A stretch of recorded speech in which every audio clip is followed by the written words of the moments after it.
Om Shanti. Class चल रहा था 25/5/65 का 3 का मध्य आदि। बात चल रही थी ब्रह्मा द्वारा सब वेद शास्त्रों का सार समझाते हैं। विश्व का चित्र दिखाया है और शिव को गुम कर दिया है। ऐसा क्यों किया शास्त्रकारों ने? संपूर्ण बन जाता है तो छोटी जगह। हाँ, संपूर्णता को सारी दुनिया मानती है और शिव क्या अपूर्ण है? अपूर्ण नहीं है तो शिव को गुम क्यों कर दिया है?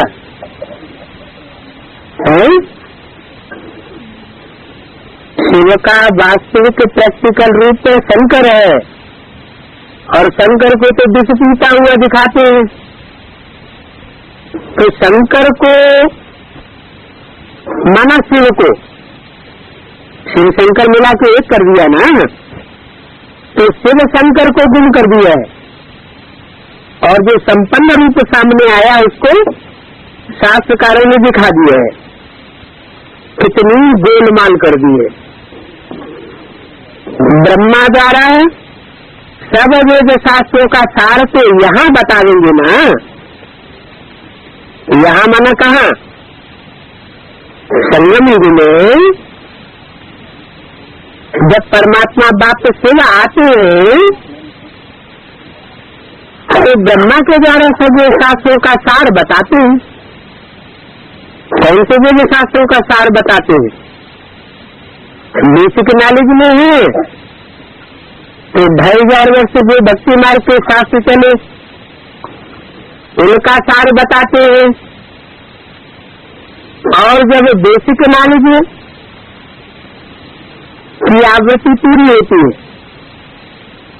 बेसिक नॉलेज में चलने वाली आत्माएं भी ब्रह्मा की रात में आ जाती है, माना भक्ति मार्ग में आ जाती है।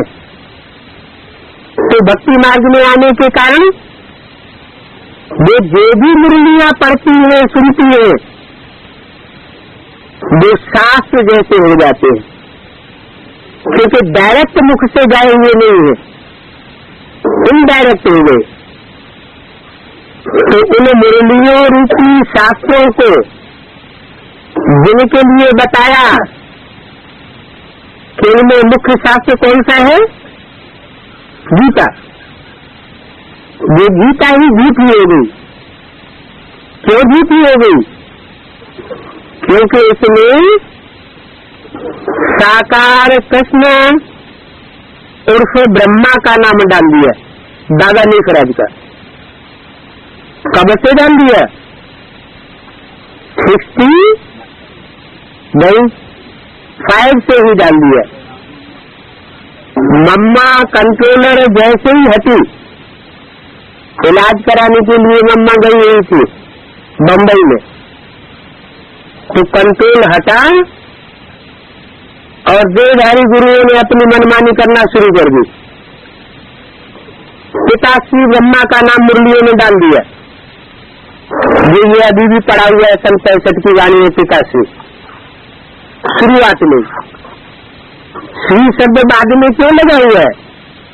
क्योंकि वो पिता जो ब्राह्मणों का पिता कहा जाता था वो उस समय श्रेष्ठ नहीं था, बाद में श्रेष्ठ बन जाएगा। तो पिता श्री ब्रह्मा को कहा जाता है। शिव तो सदैव श्रेष्ठ है ही है। तो पिता श्री ब्रह्मा दादा लेखराज का नाम मुरलियों में डालने से जो भी पढ़ेगा तो उसकी बुद्धि में क्या बैठेगा? ये वाणी किसने चलाई? शिव ने चलाई या पिता श्री ब्रह्मा ने चलाई? बुद्धि में छाप क्या बैठेगी?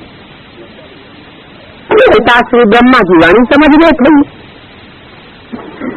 तो निराकार जो संपूर्ण है, सदैव ही संपूर्ण है,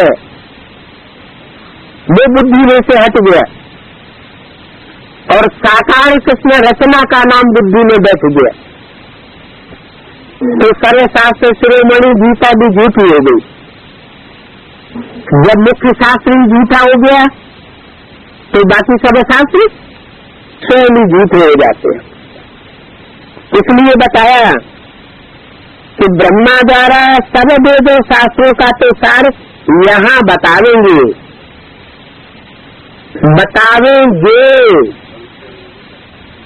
माना ब्रह्मा के द्वारा भी जो शास्त्र बोले गए उन शास्त्रों का सार उस समय नहीं निकला।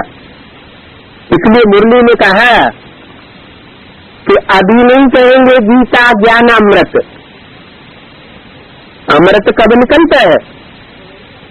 जब मंथन किया जाता है तो अमृत निकलता है। और 68 तक जब तक ब्रह्मा बाबा जीवित रहे उनके मुख से जो भी वाणी उच्चारण हुई उसका मंथन नहीं हुआ। तो मंथन न होने के कारण इसे अमृत ज्ञानामृत गीता ज्ञानामृत नहीं कहा जा सकता। इसलिए बोला कि ब्रह्मा द्वारा सब वेद शास्त्रों का सार तो यहाँ बतावेंगे। यहाँ माना कहा इस संगम युग में ही आने वाला जो भविष्य है उसमें ब्रह्मा द्वारा जो भी गुरलियां उच्चारण की गई है, जिनमें पिताश्री का नाम डाल दिया गया है,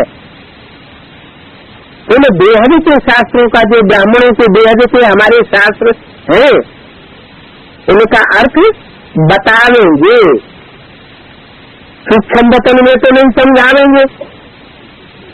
वो क्या समझते हैं कि ब्रह्मा बाबा शरीर छोड़ गए, अब सूक्ष्म वतन से गुलजार दादी के तन में आकर के वेद शास्त्रों का सार समझाए रहे। लेकिन बाबा कहते हैं सूक्ष्म वतन में तो नहीं समझाएंगे। सूक्ष्म वतन में नई दुनिया रचनी है क्या? दुनिया कहाँ रचनी है? साकार वतन में रचनी है। मनुष्य तो यहाँ होते हैं ना, सूक्ष्म वतन में मनुष्य थोड़े ही होते हैं। कहाँ होते हैं? साकार वतन में। मनुष्य नाम क्यों पड़ा? जो मन का उपयोग करे तो मनुष्य, मनु की औलाद मनुष्य। तो मनुष्य जो है असली अर्थ में अभी संगम युग में होते हैं। मन माना ब्रह्मा, बुद्धि माना तीसरा नेत्र कौन? शंकर, और संस्कार शक्ति विष्णु।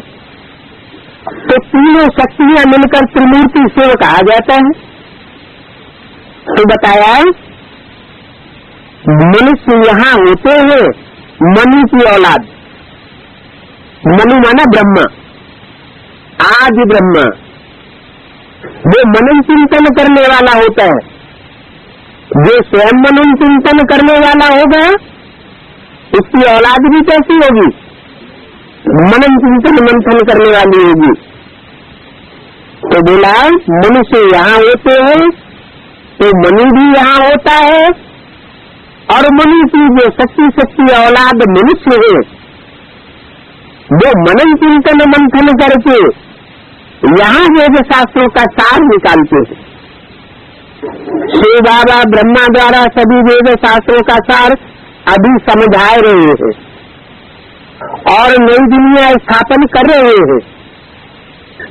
जैसे जैसे सार बुद्धि में बैठता जाएगा नई दुनिया की प्लानिंग बुद्धि में समा जाएगी, और वैसे वैसे दुनिया का खाका बुद्धि में स्पष्ट होता जाएगा। नई दुनिया स्थापन कर रहे हैं, बाप आवेगा तो कुछ तो सौगात लावेगा। ज्यादा जैसे बच्चा घर में आता है तो जैसे ही बच्चा पैदा होता है तो क्या खुशी परिवार में दौड़ जाती है। कौन सी खुशी की लहर दौड़ जाती है। मान लो कोई राजा के बहुत लंबे समय से बच्चा पैदा न हुआ हो और बहुत लंबे समय के बाद बच्चा पैदा हो जाए तो क्या खुशी की लहर दौड़ती है। तो वारिसदार पैदा होने से ही वारिसदार आ गया। तो ऐसे ही बाप आते हैं या बाप आवेगा, क्या बोला मुरली में, बाप आवेगा माना भविष्य में बाप आने वाला है, इसका इंडिकेशन दे दिया। बाप आवेगा, कुछ तो सौगात लावेगा ना, यानी आने मात्र से ही जो भी ब्रह्मा की औलाद होंगे, आदि ब्रह्मा की औलाद, संपूर्ण ब्रह्मा की औलाद, मनु की औलाद, जो भी असली अर्थों में मनुष्य होंगे, जिन मनुष्यों के लिए शास्त्रों में गायने है मनुष्य जन्म दुर्लभ है। क्या कहते हैं, 84 लाख योनियों का चक्कर लगाने के बाद मनुष्य जन्म मिलता है। तो असली मनु की औलाद मनुष्य जन्म ये हुआ जब परमात्मा बाप के रूप में सृष्टि पर प्रत्यक्ष होता है। तो बाप आवेगा तो कुछ तो सौगात लावेगा। क्या सौगात लावेगा?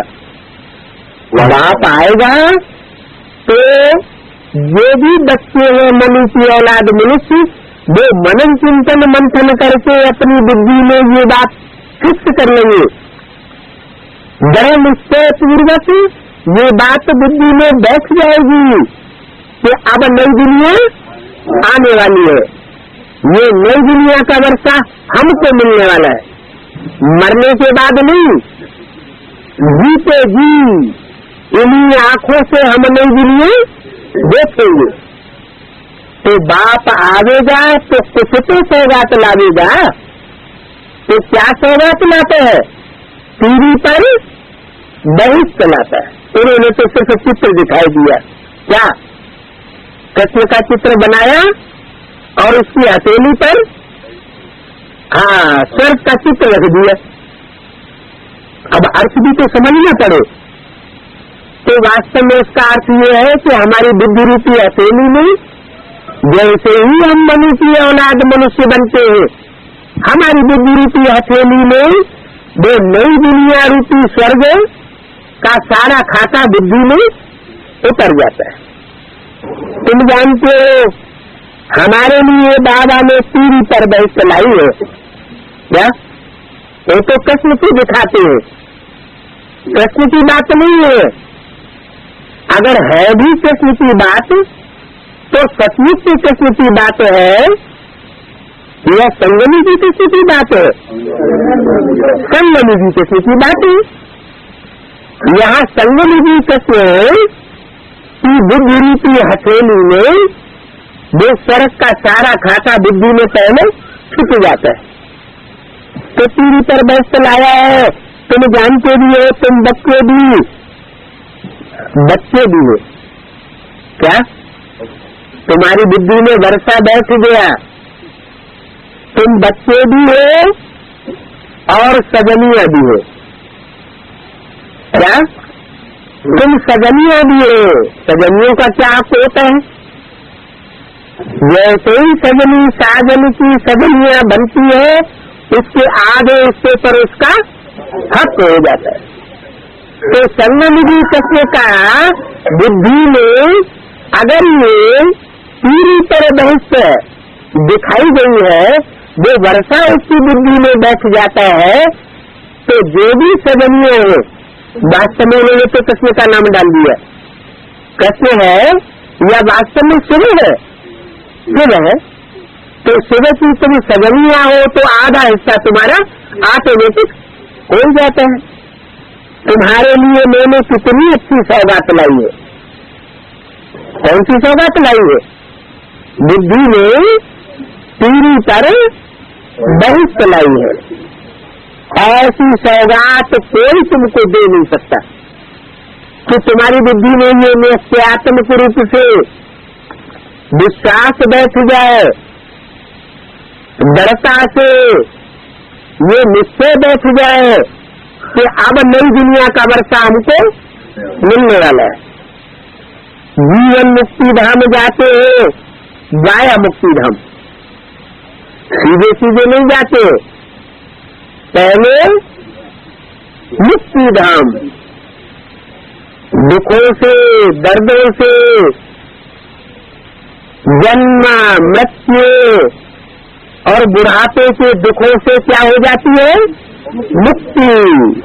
आत्मा मुक्त अपने को अनुभव करने लगे शरीर छोड़ने के बाद, शरीर छोड़ने के बाद नहीं,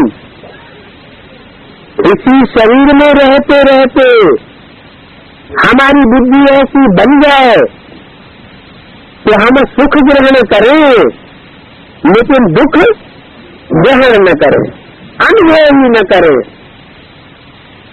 न दुख देना है न दुख लेना है, दूसरों को सुखी करना है और सुख की ही बातें लेनी है।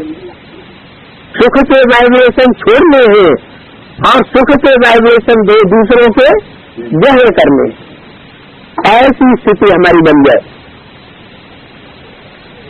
तो बोला कि तुम डायरेक्ट जीवन मुक्ति धाम नहीं जाते हो, पहले जीवन मुक्ति का अनुभव करेंगे या पहले मुक्ति का अनुभव करेंगे? पहले दुख दर्दों से अशांति से मुक्ति का अनुभव आत्मा करने लगे। मान लो कोई चिल्लाता है, बिल्लाता है, रोता है, बिकता है, परेशान होता है, दूसरों को भी परेशान करता है, लाल लाला से अपनी भी करता है, आजू बाजू वालों की भी लाल लाला से करता है, तो ऐसा मनुष्य की औलाद मनुष्य है, उसको मुक्ति का वर्षा क्या कहेंगे? नहीं मिला। किसको मिला? ऐसे वाइब्रेशन के बीच, ऐसी वाचा की लड़ाई के बीच, ऐसी वाचा की लड़ाई के बीच, ऐसी खूनखार लड़ाई के बीच, जिनको क्रोध का नाम निशान भी न आए, अटल स्थिति बनी रहे, अटल स्थिति बनी रहे, उनको कहेंगे कि उनको मुक्ति का वर्षा मिल गया। ये मुक्ति का अनुभव आत्मा पहले अनुभव करे, ये शर्त है कि पहले मुक्ति का वर्षा मिले, उसके बाद जीवन मुक्ति का वर्षा मिलेगा। ये बातें नए कोई की बुद्धि में नहीं बैठेगी। क्या क्या ये इस दुनिया में बैठे बैठाए स्वर्ग में जा रहे हैं, परम धाम ब्रह्मलोक में जा रहे हैं, हमारी समझ में नहीं आता कुछ भी।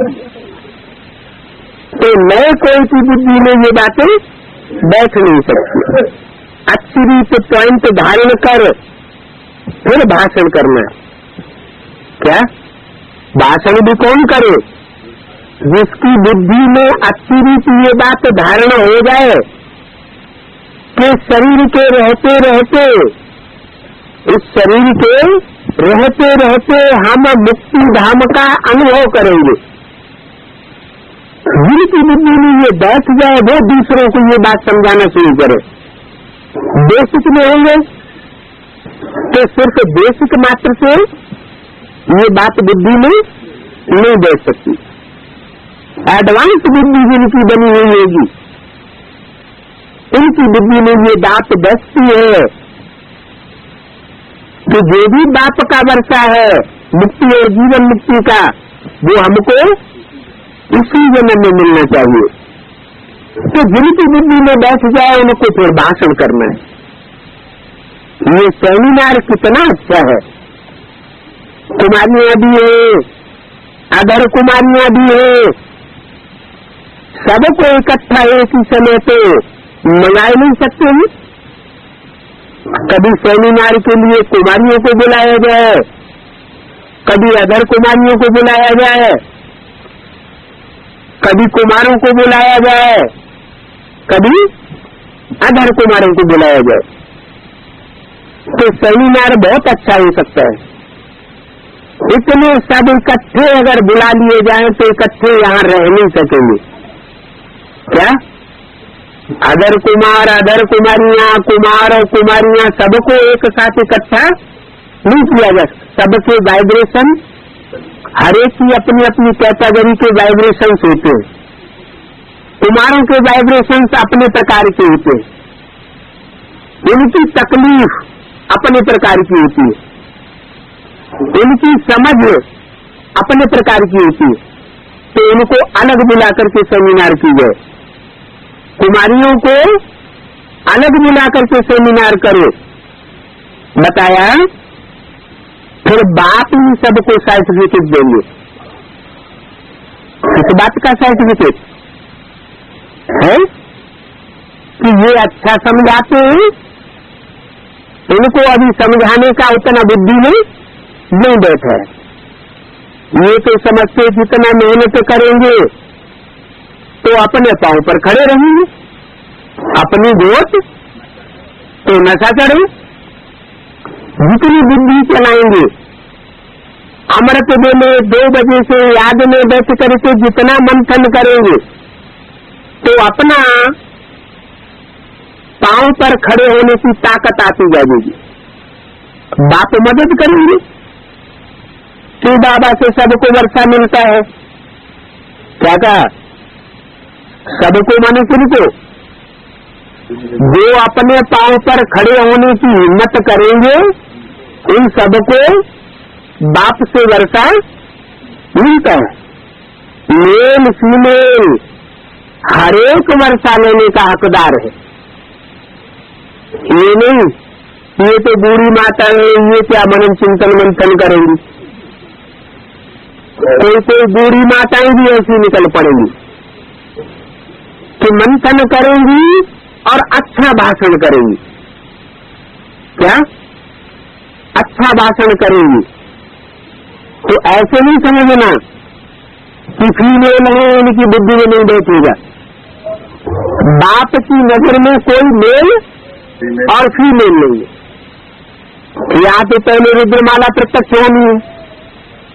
रुद्रमाला में कोई फीमेल मणका है शरीर से और भाव स्वभाव संस्कार से, पुरुष का भाव स्वभाव संस्कार उसमें भरा हुआ है, तो कौन सा कहा जाएगा? मेल कहा जाएगा ही मेल, फीमेल कहा जाएगा? मेल ही कहा जाएगा। तो बोला मेल फीमेल हर एक यहाँ वर्षा लेने का हकदार है। अभी तो गवर्नमेंट में भी ये नियम निकल गया। बाहरी गवर्नमेंट में भी क्या नियम निकला है? पहले वर्षा नहीं मिलता था फीमेल को, अभी मेल फीमेल दोनों को बराबर वर्षा मिलता है। तो ये कहाँ का प्रभाव हो गया उस गवर्नमेंट में? यही सूर्य गवर्नमेंट का प्रभाव वहां पहुंच गया। पहले शिवरात्रि की छुट्टी नहीं होती थी और सन 76 में शिवरात्रि की भी छुट्टी होने लगी। तो कहाँ का प्रभाव पहुंच गया? यहाँ का प्रभाव पहुंच गया। तो सारी दुनिया ईश्वर को ही तो फॉलो करती है। तो मेल फीमेल हर एक को वर्षा लेने का हकदार बनाया हुआ है। 21 जन्मों का वर्षा है। क्या? मुक्ति और जीवन मुक्ति का अनुभव करने का वर्षा कितने जन्म का है? 21 जन्म का वर्षा है। फिर चाहे राजा रानी बनी और चाहे प्रजा बनी, 21 जन्म ये मुक्ति जीवन मुक्ति का वर्षा तो ले सकते हैं। प्रजा को भी मिलेगा और राजा को भी मिलेगा और रानियों को भी मिलेगा। अब ये पुरुषार्थ करने वालों के ऊपर है कि वो राजा बनते हैं, महाराजा बनते हैं, रानी बनते हैं या नंबरवार प्रजा बनते हैं। ये पक्का निश्चय रखना है। हम बाप से वर्षा लेने आए हैं। क्या पक्का निश्चय रखना है? हमको इब्राहिम बुद्ध क्राइस्ट से वर्षा लेने नहीं आए। किससे वर्षा लेने आए? डायरेक्ट ज्ञान सूर्य से वर्षा लेने आए। हम सूर्यवंशी बच्चे हैं, इसी जन्म में जीते जागते मुक्ति और जीवन मुक्ति का वर्षा लेने वाले हैं। दूसरे धर्म के होंगे तो उनको सभी छोड़ना पड़े।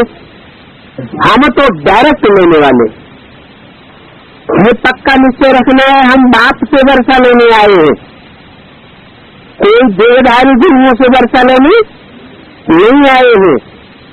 बाप कहते हैं गृहस्थ व्यवहार छोड़ना भी नहीं है, वर्षा तो लेने आए हैं लेकिन गृहस्थ व्यवहार छोड़ना नहीं है। तो जो कुमार बैठते हैं कहते हैं हम तो शादी कर लेंगे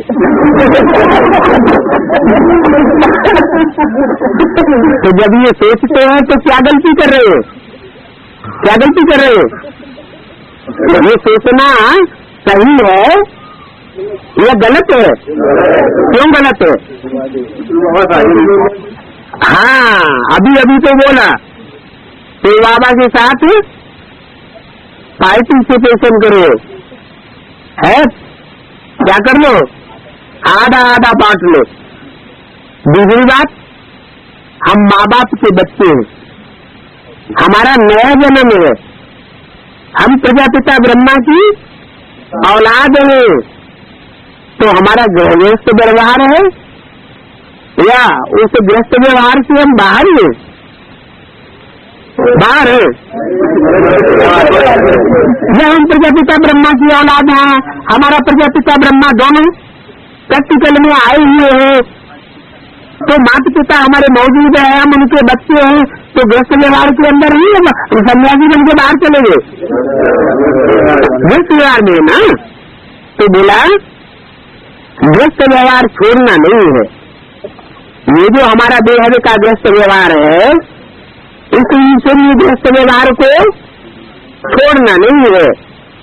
मान लो कोई कुमार ने शादी कर ली तो उसे छोड़ना कहेंगे या पकड़े रहना चाहिए?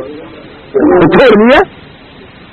इस बेहद के गृहस्थ व्यवहार ईश्वरीय परिवार का तो नियम ही नहीं है। क्या शादी बरवाए, ढोल वजीरा बजाओ, बच्चे पैदा करो, यहाँ तो बेहद के बच्चों की पैदाइश होती है, बेहद की सजनिया सबको मिली हुई है। सजनिया का नाम क्या है? कौन है मासूम? क्यों बाबा? तो गृहस्थ व्यवहार छोड़ना नहीं है। सन्यासियों का तो है निवृत्ति मार्ग। क्या तुम उन्हें कितना भी समझाओ, जिनको छोड़ना होगा वो तो छोड़ के चले जाएंगे। वो भी उनका सन्यास मार्ग ड्रामा में नींद है। भारत है सर्वश्रेष्ठ खंड। क्या भारत है सर्वश्रेष्ठ खंड? क्यों? क्योंकि भगवान यहाँ गृहस्थ व्यवहार में आते हैं, गृहस्थ व्यवहार में आकर के पढ़ाई पढ़ाते हैं। उनका गृहस्थ व्यवहार में आकर पढ़ाई पढ़ाते हैं। कुमार के तन में आती है कि अदर कुमार के तन में आते हैं? कुमार के तन में आते हैं।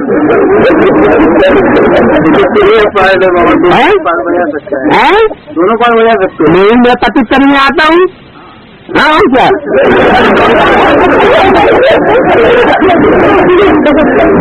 मैं पावन तन में आता ही नहीं। कुमार को पावन कहेंगे या पतित कहेंगे? कुमार तो पावन होता है, तो किस तन में आता हूँ? पतित अनुभवी तन में आता हूँ। क्या कैसा अनुभवी? मान लो 10 इंद्रियां हैं और 10 इंद्रियों में से 9 इंद्रियों का पूरा अनुभव है, एक इंद्रिय का अनुभव नहीं है, तो उसको अनुभवी तन कहेंगे? नहीं, मैं अनुभवी तन में आता हूँ। फिर बोला कब आता हूँ? वानप्रस्थ अवस्था में आता हूँ। कब आता हूँ? वानप्रस्थ अवस्था में आता हूँ। गृहस्थ व्यवहार में आता हूँ और गृहस्थ व्यवहार में आकर के राजयोग सिखाता हूँ। क्या गृहस्थ व्यवहार जहाँ नहीं है वहाँ मैं राजयोग नहीं सिखाता हूँ? ब्रह्मा सरस्वती के गृहस्थ व्यवहार कहेंगे? नहीं, वो तो उनकी बेटी थी, वो 14 साल की बेटी थी और वो 7 साल से ऊपर हो चुके थे, तो उनकी गृहस्थी कैसे कही जाए? वास्तव में जो अभी यहाँ इशारा दिया, क्या बाप आवेगा तो कुछ तो सौगात लावेगा, आवेगा तो प्रैक्टिकल में माँ बाप बन करके आवेगा और आकर के बच्चों को मुक्ति जीवन मुक्ति का वर्षा देगा। तो बाप कहते हैं कैसे व्यवहार छोड़ना नहीं है। भारत है सर्वश्रेष्ठ खंड। क्यों सर्वश्रेष्ठ खंड है? शिव बाबा भगवान भारत में आते, क्यों आते हैं? क्योंकि यहाँ गृहस्थ व्यवहार की पालना भारतवर्ष में सर्वश्रेष्ठ होती है। दूसरे देशों में तो जानवरों में से जिंदगी है, जैसे जानवर का कोई भी ठिकाना नहीं होता, कोई भी संबंध पक्का नहीं होता, ऐसी जिंदगी है। भारतवर्ष में ये माना जाता है एक नारी सदा ब्रह्मचारी। तो भारत सर्वश्रेष्ठ खंड है, इन जैसा श्रेष्ठ तीर्थ कोई नहीं है। क्या नहीं है? तीर्थ। तीर्थ माने तीर माना किनारा, था माना स्थान, किनारा लगाने वाला स्थान कोई भी नहीं है दुनिया में भारत के सिवाय। एक भारत ही ऐसा स्थान है जहाँ दुनिया की सब आत्माओं को ठिकाना दिया जाता है।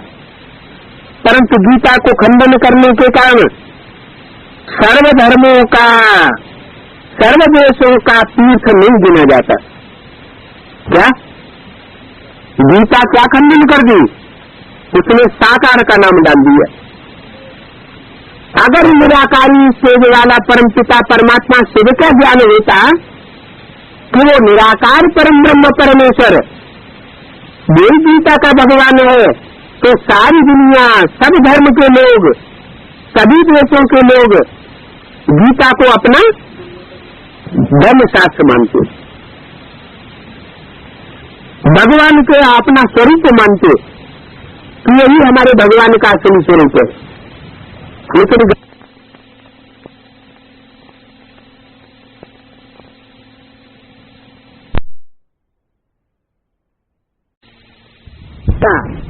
था माना स्थान, किनारा लगाने वाला स्थान कोई भी नहीं है दुनिया में भारत के सिवाय। एक भारत ही ऐसा स्थान है जहाँ दुनिया की सब आत्माओं को ठिकाना दिया जाता है। परंतु गीता को खंडन करने के कारण सर्वधर्मों का, सर्वदेशों का तीर्थ नहीं गिना जाता। क्या गीता क्या खंडन कर दी? उसने साकार का नाम डाल दिया।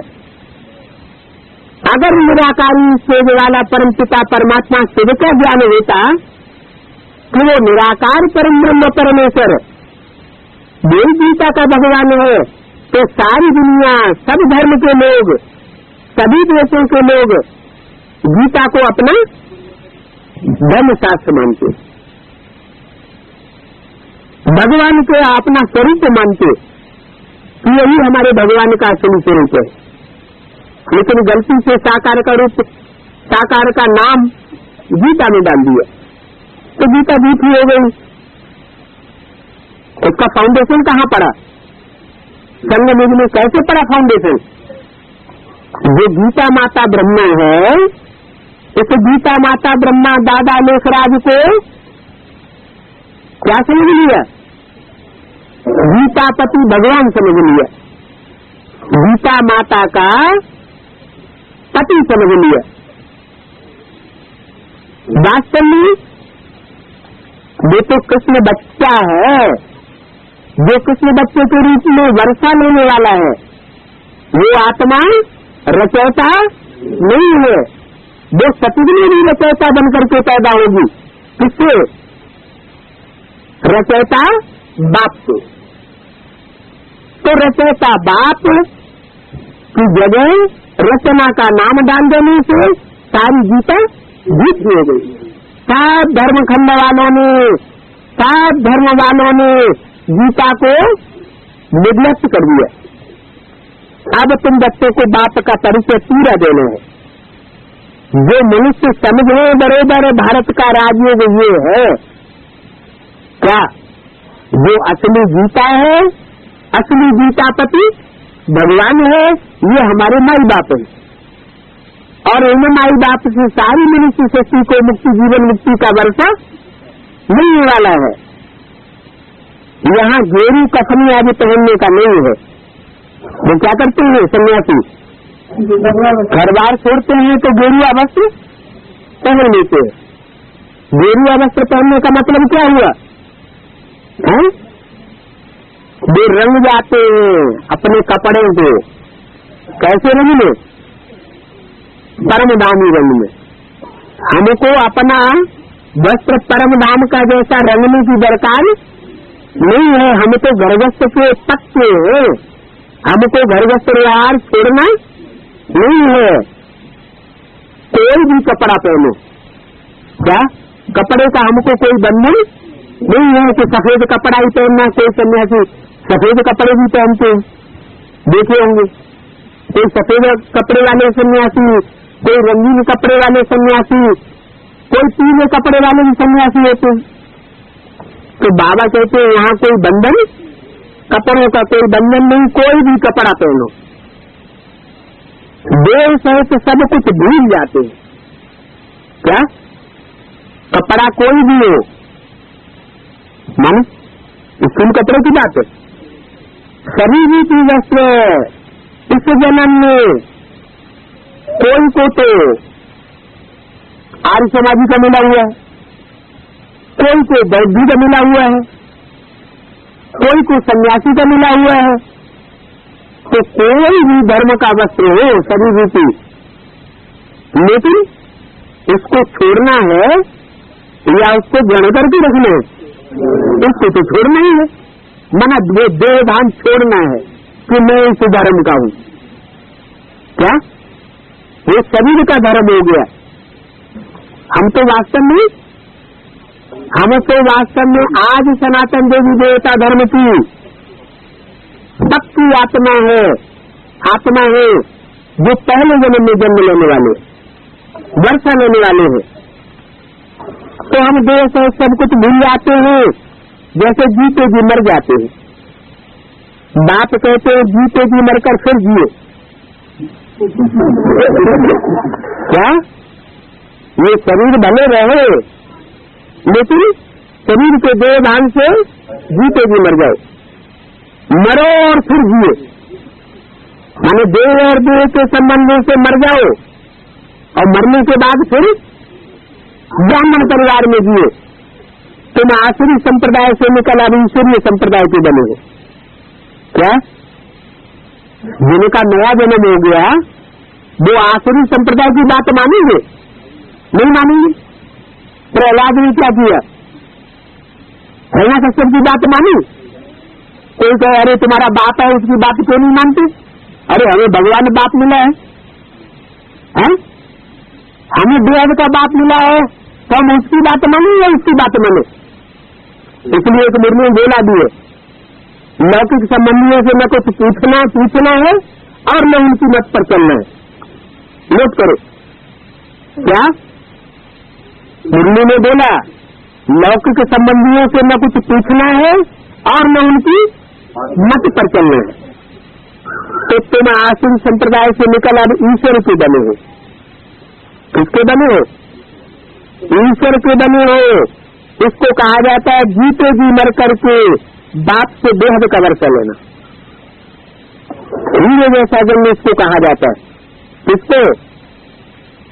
कि पुरानी देह के संबंधियों से जैसे बिल्कुल मर गए, बुद्धि में उनकी बिल्कुल याद भी। कोई नया जन्म ले लेता है तो पूर्व जन्म की बातें बुद्धि में याद आती है क्या? तो समझ लो जिनकी बुद्धि में याद आ रही है इनका मर्जीदा जन्म है अथवा नहीं है। कहेंगे अभी मर्जीदा नहीं बने, बड़ी बड़ी याद आती रहती है। तो बोला है ये है जीते जी मरना। सतगुरु से बात ये होती नहीं।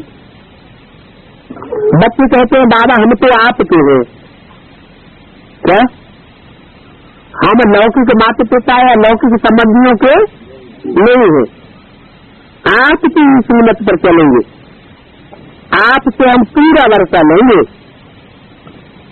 पूरा वर्षा लेंगे तो पूरी मत पर भी चलना पड़े, और पूरे वर्षा नहीं लेंगे तो पूरी मत पर भी नहीं चलेंगे। पूरा वर्षा लेंगे तो पूरी मत पर चलना पड़े। क्या कहा? ये कंडीशन है, इसलिए बोल दिया मुरली ने, अपने धर्म का होगा दूसरे धर्म का नहीं होगा तो सारी बात मुरली की मानेगा, पूरी सुन्नत को फॉलो करेगा। और दूसरे धर्म का होगा तो आधी बात मानेगा मुरली की, आधी हम ये बात नहीं मानते, आधी बातों के लिए साफ इनकार कर देगा, तो समझ लीजिए दूसरे धर्म का है कोई। तुम शूद्र वर्ण से एकदम जीते जी मरकर एकदम ब्राह्मण बनते हो। तुम्हारी पहचान क्या बताई? जो हमारे कुल का होगा वो थोड़ा भी सुनेगा तो तुरंत उसकी बुद्धि में बैठ जाएगा और लंबा टाइम नहीं लगाएगा। तो एकदम हुआ, ये धीरे धीरे हुआ, एकदम झटको। तुम सूर्यवंश से एकदम जीते जी मर करके एकदम ब्राह्मण बनते हो। पुराने बंधन से बिल्कुल मरना है, अर्थात उनको भूलना है। इसका मतलब जिस समय ये 65वीं वाणी चलाई जा रही है उस समय कोई मरा हुआ नहीं था, उस समय की बात नहीं है। अगर होती तो ऐसे नहीं बोलते कि पुराने बंधन से बिल्कुल मरना है, माने मरे नहीं, मरना है भविष्य में। अर्थात पुराने बंधनों को, पुराने संबंधों को भूलना है, फिर देवताओं के संबंध में आना है। क्या? पहले एक कंडीशन, ऐसे नहीं सीधे सीधे देवता बन जाएंगे, देवताओं से संबंध जुड़ जाएगा, देवताओं के बच्चे बन जाएंगे। क्या होगा? पहले पुराने संबंधों से पूरा मरना है, भूलना है, फिर देवताओं के संबंध में जाना है। क्या? देवताओं के संबंध में जाना है। ब्रह्मा को देवता कहेंगे? वहां तो कहते हैं भक्ति मार्ग ब्रह्मा देवता नमः, लेकिन फिर कहते हैं पूजा उजा नहीं करते, माने कहने के कहने मात्र हो गया। अच्छा, शंकर का जो रूप है जिसमें शिव प्रवेश करता है, संसार में बाप के रूप में प्रत्यक्ष होता है, इसको देवता कहेंगे? इसको ब्राह्मण कहेंगे?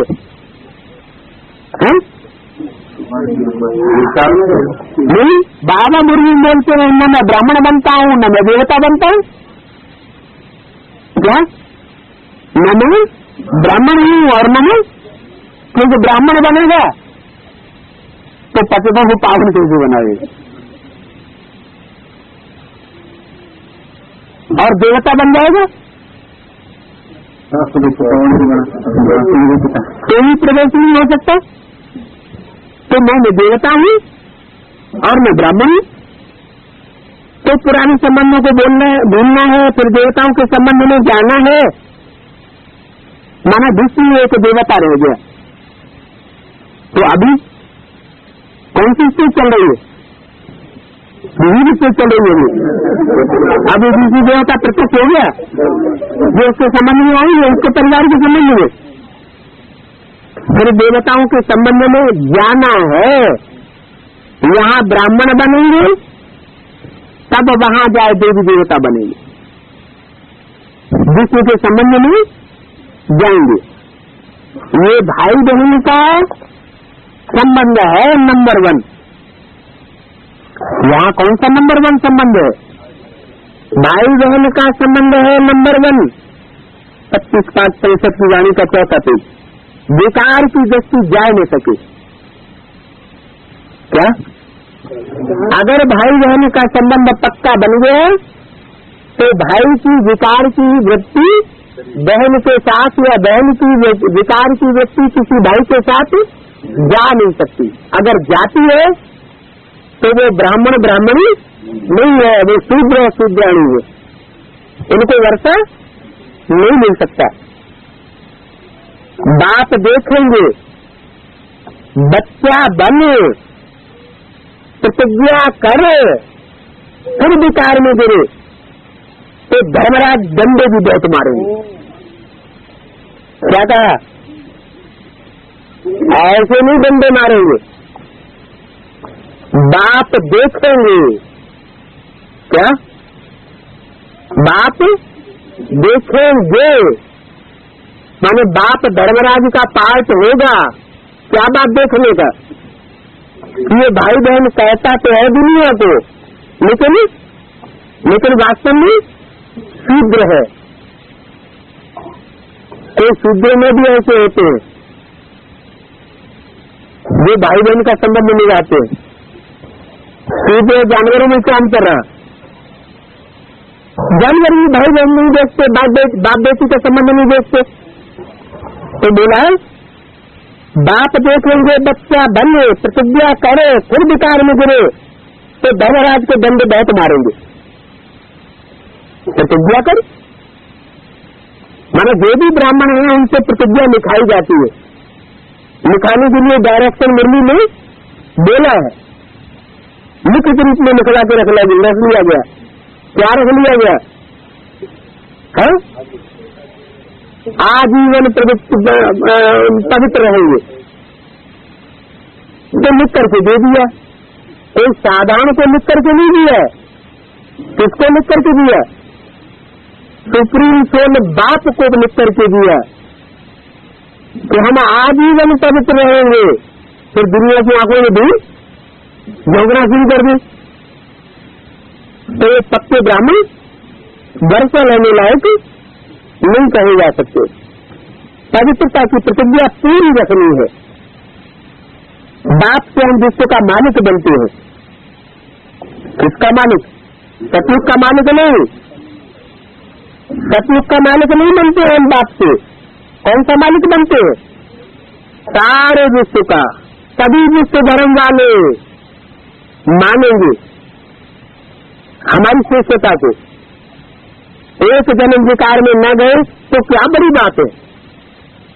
यहाँ तो 21 जन्म का वर्षा मिल रहा है और 21 जन्मों के आधार पर 63 जन्मों का भी पुरुषार्थ का हिसाब किताब के संस्कार बुद्धि में बैठ जाते हैं। तो एक जन्म विकार में न गए तो क्या बड़ी बात है। कई तो कहते हैं पीछे क्या होगा तो बाद में देखा जाएगा। क्या? पहले तो हमें लड्डू पेड़ा जलेबी खाए लेने दो। साहूकार लोग तो अभी अपन को स्वर्ग में समझते हैं, इसलिए गरीबों के लिए सरेंडर होना सहज है। गरीब निवाज क्यों गाया हुआ है? क्या? वहाँ बाप के दरबार में गरीब ही आकर के सरेंडर होते हैं।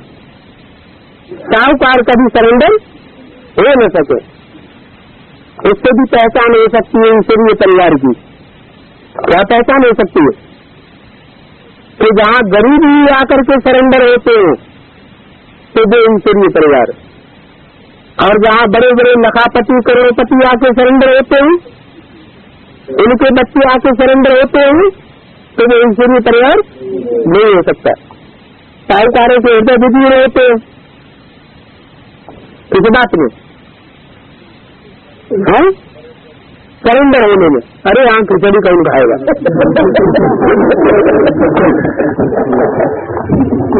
बात है गरीब निवाज। गरीब वहाँ साहूकार बन जाते हैं। जो यहाँ के गरीब हैं वो वहाँ साहूकार बन जाते हैं। साहूकार बन न चलने के कारण साहूकार बन न सके। क्या कहा?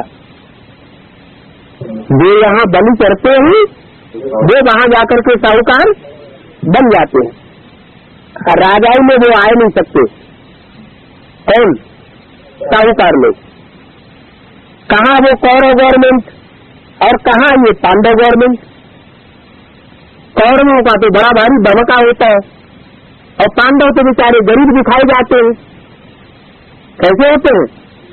बगर। तो बोला कहाँ कौरव गवर्नमेंट और कहाँ ये पांडव गवर्नमेंट।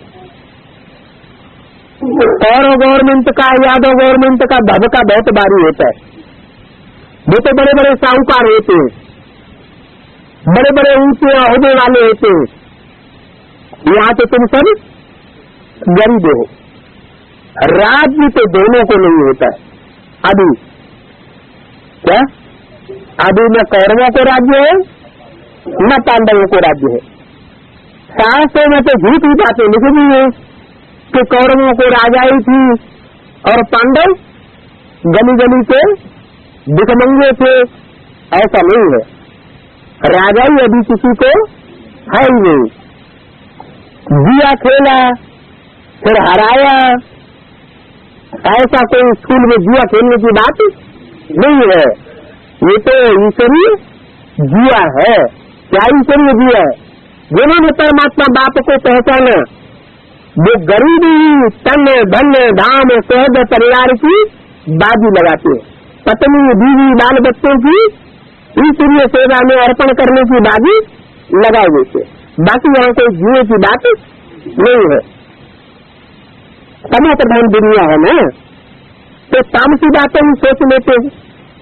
अच्छा मीठे मीठे सिकंदे बच्चों प्रति माता पिता बाप दादा का याद प्यार गुड मॉर्निंग।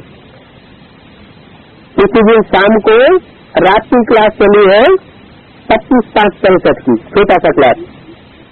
यहाँ पे सभी बच्चों का हक है बाप से पूरा वर्षा लेने का। क्या यहाँ हक है? ये क्यों बोला है?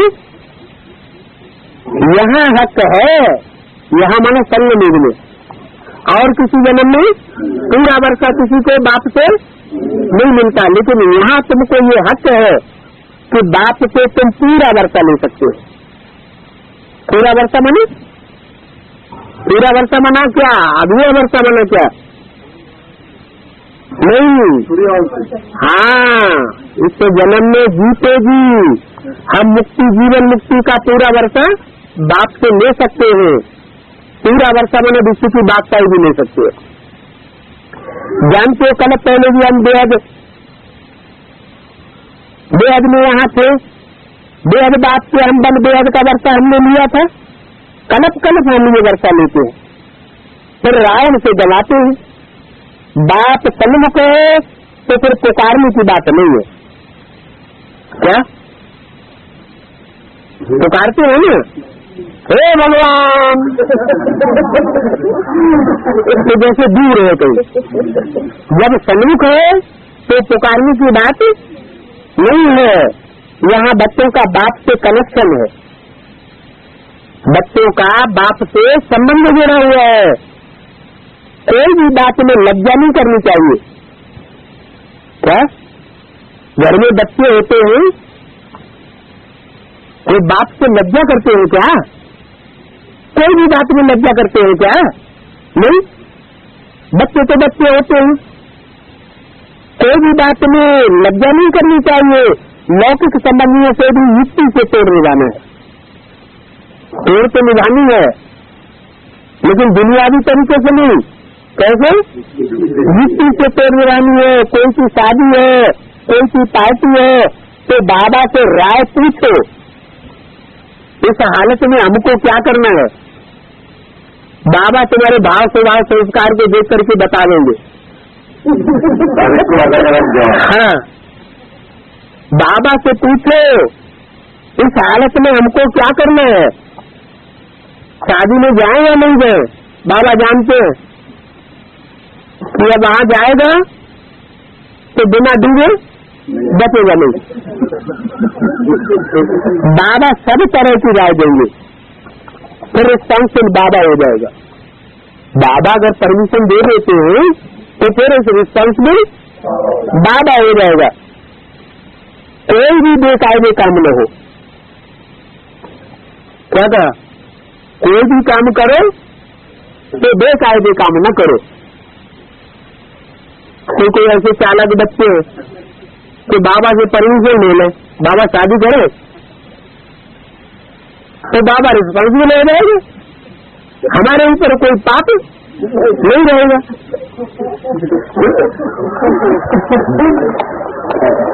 यहाँ बच्चों का बाप से कनेक्शन है, कोई भी बात में लज्जा नहीं करनी चाहिए। बाबा से राय पूछे इस हालत में क्या करना है, बाबा सब तरह की राय देंगे, फिर रिस्पॉन्सिबल बाबा रहेगा। कोई भी बेकायदे काम नहीं हो, नहीं तो फिर दुश्मन बन करते हैं। ज्यादा छूट करने इंसल्ट हो जाती है।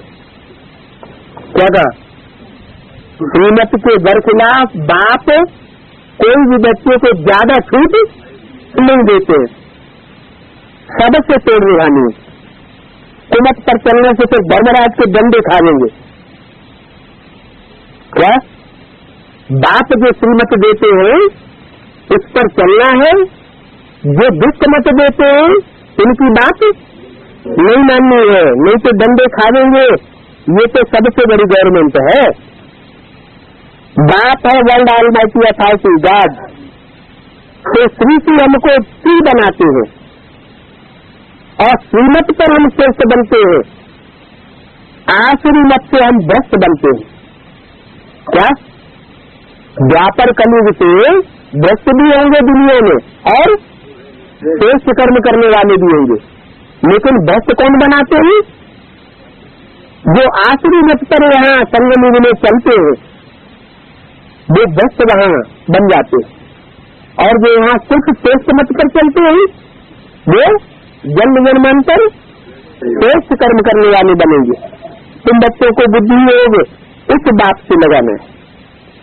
क्या कहा, इशारा कर दिया, तुमको बुद्धि योग इस बाप से नहीं लगाना है।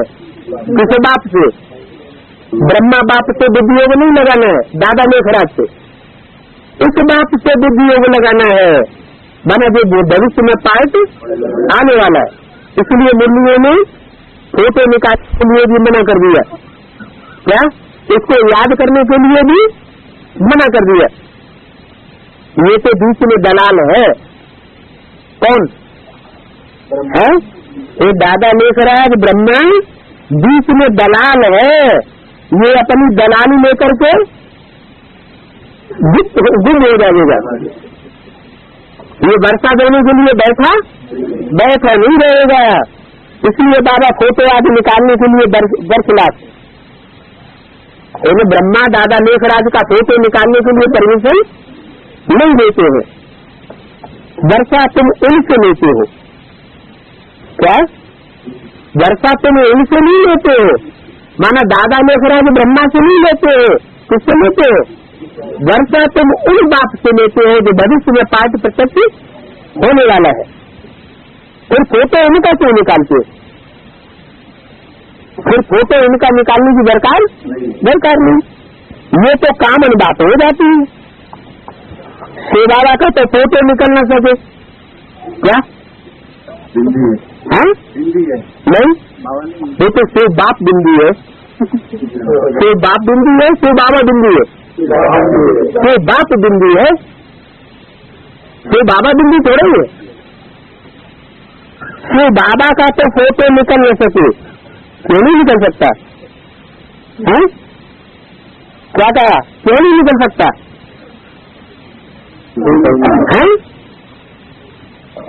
शिव बाबा बाबा कहा जाता है साकार निराकार के मेल को। बाबा का पाठ है, दोनों का संबंध पूरे एक साथ नहीं आ सकता है, साकार और निराकार। बाबा कहा जाता है साकार निराकार के मेल को, और शिव बाप बिंदु को कहा जाता है। तो शिव बाबा का तो फोटो निकल न सके, इनको तो कोई जानते ही नहीं, और जो जानते हैं वो श्रीमत पे चलेंगे। श्रीमत है बाबा का फोटो नहीं निकालना। क्या करना है, चैतन्य कैमरे में भर के रखना है। वो मरा हुआ होता है उसका फोटो निकाला जाता है याद करने के लिए। अभी तो जीता जागता है, उसे फोटो निकालने की दरकार ही नहीं। तो जो बच्चे होंगे वो तो डायरेक्शन घुमानेंगे, और जो बच्चे नहीं है वो तो पहचानते ही नहीं, तो फोटो कैसे निकालेंगे, जानते ही नहीं। वो तो आजब खाते हैं। कल जवाहरी था, आज फिर प्रजापिता ब्रह्म कैसे हो गया? क्या? कल ये जवाहरी था, आज प्रजापिता ब्रह्म कैसे हो गया? मुझेंगे ना, ज्ञान है ही बस अटपटिया। एक मुरली बोला, ये ज्ञान बड़ा अटपटिया खटपटिया चटपटिया है।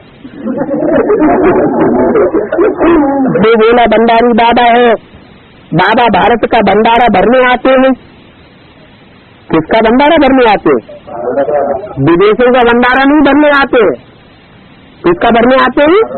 भारत का भंडारा भरने आते हैं। भारत हीरे जैसा था, अब कौड़ी मिसल है।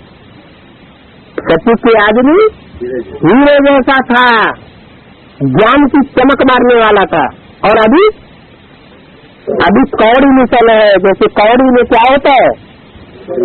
अंधेरा ही अंधेरा होता है। ऐसी बुद्धि बन चुकी है। किसकी? भारत की। भारत की बुद्धि ऐसी बन चुकी है। कैसी? कौड़ी मिसल। कौड़ी में ही बुद्धि बनी रहती है, तो इसको क्या कहेंगे? कौड़ी मिसल जिंदगी। और जिसकी बुद्धि में ज्ञान रतन भरे रहते हैं, तो उसको क्या कहेंगे? हीरे जैसी बुद्धि, हीरे जैसा पाठ भारी। तो इतना भंडारा कौन भरेगा? बोला भंडारी भर रहे हैं, कलयुग में भंडारा खाली हो जाता है और सतयुग में भंडारा भरपूर हो जाता है। इसलिए नामियों से बोला भंडारी बाप सुखधाम स्थापन करते हैं। क्या कहा? बाप सुखधाम स्थापन करते। कैसे करते हैं? कुछ किया है नहीं, उसकी बात नहीं आई। बात यह है कि बाप सुखधाम स्थापन करते हैं। तो पहली बात यह है कि ब्रह्मा के रूप बाप सुखधाम स्थापन करते हैं।